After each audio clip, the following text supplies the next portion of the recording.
have we got a live one here. I only do 2 videos a week, a pregame and a postgame. This week, I'm doing 2 videos before the game. Now, in my initial video, I decided to go after Gator Boo, a nice old white-haired man from down south, only because I had no one else to go after. There was no one else there. But then my good friend James Allen commented on my video about a Jacksonville Jaguar video maker named Batista B619. He said, yeah, go watch this video. This guy's talking kind of crazy stuff. So I said, okay, I'm going to go watch this video. I already did my video, but I'll go see what this guy has to say. Now, I see some crazy videos over my time here at TTC, but this one takes the cake. I had to share this video on my Facebook because I was so blown away. Typically, I'm not astonished or blown away by such ridiculousness, but maybe I'm just extra, maybe I'm biased because he's talking about my Seahawks, but this kid says the most off-the-wall stuff. This kid opens up his video by saying his team just got beat by the Raiders, and he opens up by saying, unlike the Raiders, he has no respect for the Seattle Seahawks or any of the Seattle Seahawks fans, unlike the Raiders, insinuating that he has much more respect for the Raider team and the Raiders fans than he does for the Seahawks or the 12th man. Mind you, this kid lives in the greater Seattle area, okay? States that we have the most disloyal fan base in the NFL. He says the Seahawks are shit. So I've never heard of a team with a disloyal fan base that has season tickets on a waiting list. He references the 12 men and says there's only about 4,000 real 12 men, 4,000 real Seahawks fans. The rest of the 60+ thousand people who go to those games are just bandwagon fans. And the fans around the Pacific Northwest who watch the game on TV, I guess, are, you know, bandwagon fans. And the fans around the rest of the country and the world even are all just bandwagon fans, only because we're winning. No respect for any one of our players, not a single one, he says. This idiot says, yeah, you guys are winning. Yeah, you guys win games. You put on good showings. But your fans think you're the best team in the NFL. But you're not. You are totally not, or something like that. Well, Batista, what makes a team the best team in the NFL? I suppose that question is relative to, you know, the answer to that question is relative to who you ask, and you might get a bunch of different answers.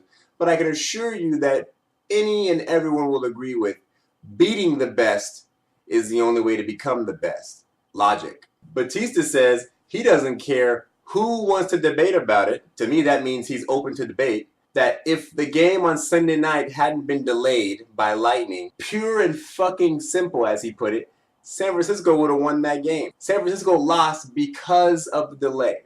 This kid says that every Seattle Seahawks fan thinks that Russell Wilson is the best quarterback ever to play the game. I've never heard one Seahawks fan say anything remotely close to Russell Wilson being the best quarterback ever to play the game. Then he says, we act like we've never heard of anyone named Steve Young or Joe Montana or Tom Brady, which just makes him look even more stupid because Russell Wilson has never even ever been compared to any of those guys. Ever. Russell Wilson has only been compared to Drew Brees, Colin Kaepernick, RG3, and Fran Tarkenton for their similarities, which he has similarities to all those things. Batista knows absolutely nothing about Seahawk football, and the more I listen to him, it's very clear that he knows very little about football in general. I wonder if he knows how many yards are on a football field. I wonder if he knows how wide a football field is. I wonder if he knows what illegal procedure is. Batista is saying that Jacksonville can win this game or will win this game because Seattle is overlooking them like no other. I can assure you that Seattle is not overlooking Jacksonville. If for no other reason that Gus Bradley's coming back to town. Gus Bradley is the man that helped create the Legion of Boom. And he's coming back to the clink, and you think we're overlooking this game, you're a little bit of retarded, bro. He says that if there's any team out there that can pull off the surprise upset, it's the Jacksonville Jaguars. Then he goes on to reference a game from 1997 where in the playoffs, Jacksonville upset Denver. John Elway's Broncos, Mark Brunell's Jaguars, Jimmy Smith's Jaguars, Kenny McCardell's Jaguars. A situation nothing like the situation the Jaguars are walking into on Sunday afternoon. Fuck, how old was this kid in 1997? That was a playoff team back when the Jaguars were actually legit.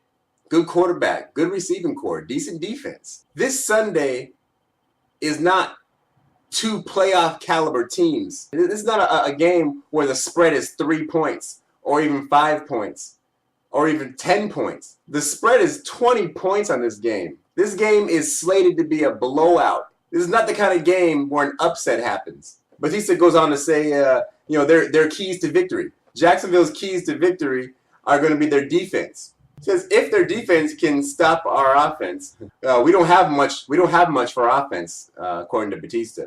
Marshawn Lynch is a top 3 running back in the league. Apparently, we didn't just put up 29 points on the defending NFC champs. We've got no type of offense to speak of, and all they got to do is put up some points. They've scored 11 points in 2 weeks. We've given up 11 points in 2 weeks. Odds not in your favor there, Batista. Just stay away from the blowout. Just keep from getting blown out. If we're going to lose, at least don't get blown out. I can't even do this anymore. This video is crazy. I'm out of here. Go Hawks.